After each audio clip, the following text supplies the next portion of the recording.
ये स्टूडेंट्स, आप सभी का स्वागत है हमारे चैनल पे। और आज के इस वीडियो में हम लोग डिस्कस करने वाले हैं एसेक्सुअल रिप्रोडक्शन इन एल्गी।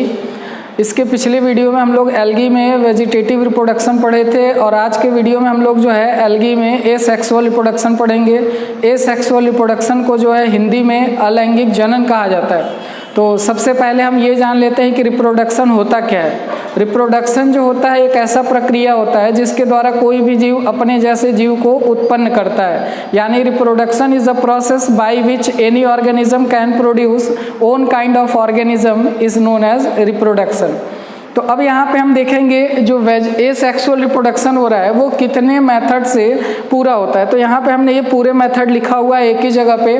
कुछ हायर बुक्स जब आप पढ़ेंगे तो उसमें एक दो मेथड और एक्स्ट्रा भी मिल सकता है या फिर कम भी मिल सकता है। और हमेशा याद रखेंगे कि वेजिटेटिव रिप्रोडक्शन और एसेक्सुअल रिप्रोडक्शन को सिमिलर माना जाता है, क्योंकि दोनों रिप्रोडक्शन में गैमीट का फ्यूजन नहीं होता और न ही गैमीट्स का फॉर्मेशन होता है।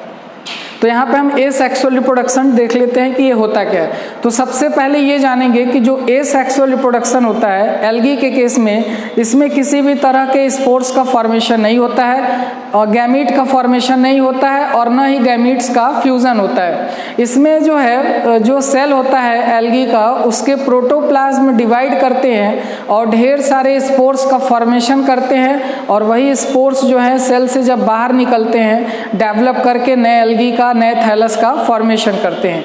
तो यहाँ पे एसेक्सुअल रिप्रोडक्शन देखेंगे कि ये 7 मेथड से होता है, जिसमें कि पहला है जू स्पोर्स।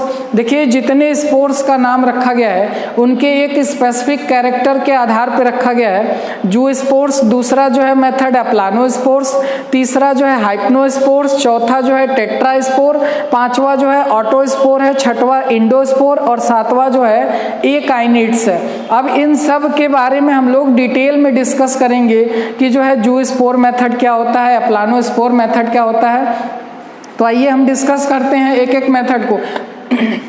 तो सबसे पहले यहाँ पे हम देखेंगे कि एसेक्सुअल रिप्रोडक्शन क्या होता है। तो asexual reproduction takes place without fusion of gametes. आपको पता होगा कि जब भी सेक्सुअल रिप्रोडक्शन होता है तो इसमें दो तरह के गैमीट्स का आपस में फ्यूजन होता है, यानी एक मेल गैमीट होता है और एक फीमेल गैमीट होता है। दोनों फ्यूज करके जाइगोट का फॉर्मेशन करते हैं। लेकिन एसेक्सुअल रिप्रोडक्शन में गैमीट का फ्यूजन नहीं होता है और न ही गैमीट का फॉर्मेशन होता है। यहाँ पे लिखा हुआ है and gamete does not formed.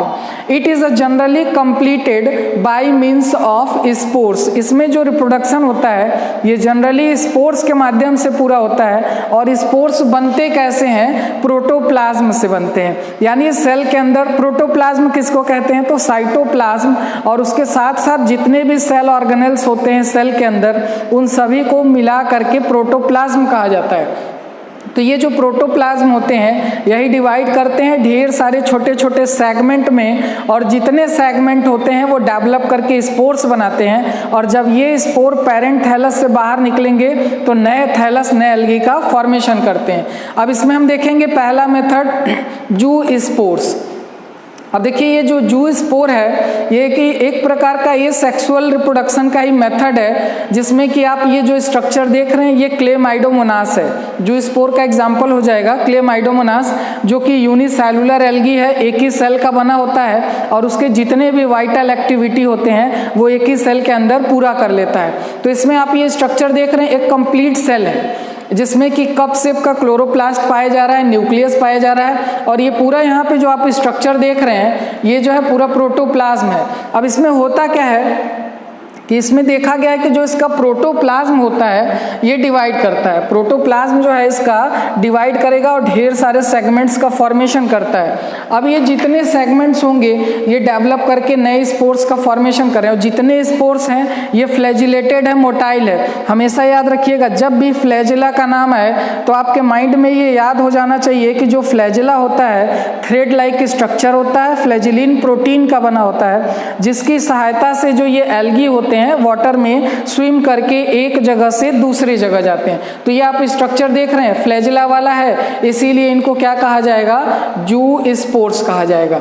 और जब ये पेरेंट थैलस, देखिए जब इनकी साइज इंक्रीज करती है तो ये जो पेरेंट का थैलस होता है ये रप्चर कर जाता है, फट जाता है, जिससे सभी स्पोर्स वाटर में रिलीज होते हैं और डेवलप करके नए थैलस का फॉर्मेशन कर देते हैं।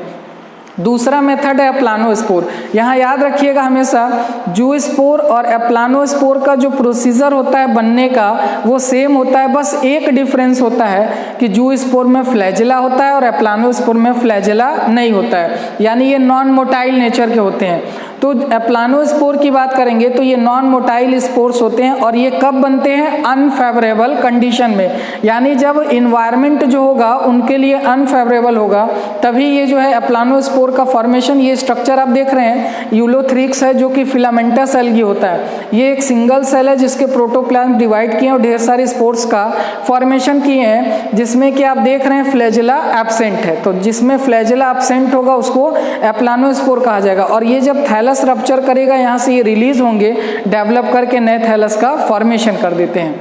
नेक्स्ट है इसमें हाइपनोस्पोर। हाइपनोस्पोर की अगर हम बात करेंगे तो ये भी अनफेवरेबल कंडीशन में, जैसे कोई भी ऑर्गेनिज्म, हम अगर एग्जांपल के तौर पे ह्यूमन बीइंग को ही ले लें, जब टेम्परेचर बहुत लो हो जाता है तो अपने आप को प्रोटेक्ट करने के लिए क्या करते हैं हम लोग, वूलन क्लॉथ पहनते हैं, जैकेट पहनते हैं, स्वेटर पहनते हैं ताकि उस कंडीशन से बचे रह सके। उसी तरह से एल्गी के केस में क्या होता है कि जब अनफेवरेबल कंडीशन आता है तो जो एल्गी के सेल्स होते हैं अपने आप को उस दौरान जीवित रखने के लिए अपने चारों तरफ एक थिक वॉल का फॉर्मेशन कर लेते हैं और उस कंडीशन को हाइपनोस्पोर कहा जाता है। इस हाइपनोस्पोर में क्या होगा कि जो इसका प्रोटोप्लाज्म होता है ये उसी दौरान डिवाइड कर जाता है और डिवाइड करने के बाद सिस्ट का फॉर्मेशन करता है, और जब ये सिस्ट जो है बाहर रिलीज होते हैं तो डेवलप करके नए थैलस का फॉर्मेशन करते हैं। तो यहाँ पे हम लोगों ने देखा जूस्पोर, एप्लानोस्पोर, हाइपनोस्पोर। अब नेक्स्ट इसमें हम लोग डिस्कस करेंगे टेट्रास्पोर के बारे में। अब टेट्रा का मतलब आपको पता ही होगा कि टेट्रा का मतलब जो है 4 होता है।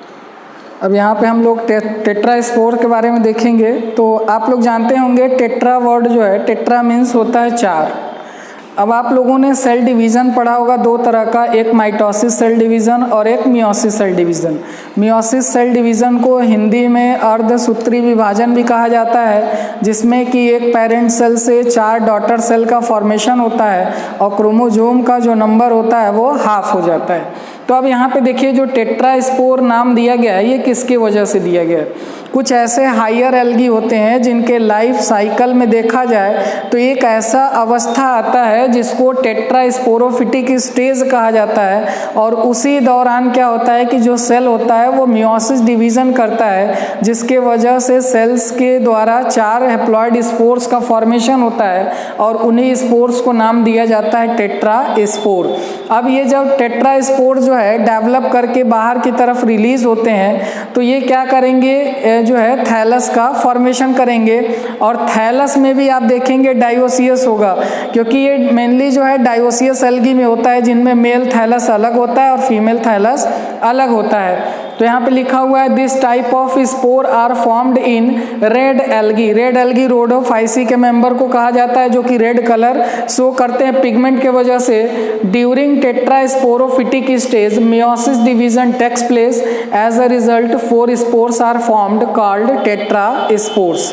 नेक्स्ट यहाँ पे हम देखेंगे ऑटोस्पोर। ऑटो मीन्स होता है सेल्फ। बहुत सारे ऐसे एल्गी हैं, फॉर एग्जांपल के तौर पे अगर हम क्लोरेला की बात करें तो नॉन मोटाइल एल्गी होता है जिसमें कि पेरेंट सेल के अंदर ही प्रोटोप्लाज्म डिवाइड करता है और उसके अंदर जो स्पोर्स बनते हैं उनका शेप और साइज जो होता है पेरेंट सेल के सिमिलर होता है, इसीलिए इनको ऑटोस्पोर कहा जाता है। In some algae spores are formed which are similar in shape and size to their parents called autospores. Example इसका हो जाएगा क्लोरेला, जो कि क्लोरेला जो है यूनिसेलुलर एल्गी होता है। नेक्स्ट है इंडोस्पोर। इंडो का मतलब होता है इनसाइड, स्पोर तो बन रहा है लेकिन अंदर की तरफ बन रहा है। जैसे कि बैक्टीरिया में आप लोगों ने देखा होगा कि अनफेवरेबल कंडीशन के दौरान क्या होता है कि जो उसका प्रोटोप्लाज्म होता है वो पूरी तरह से एक थिक वॉल से कवर हो जाता है, जो कि सेल के अंदर ही होता है उसको प्रोटेक्ट करने के लिए। तो यहाँ पे भी देखा गया है कि this type of spores are formed in cyanobacteria.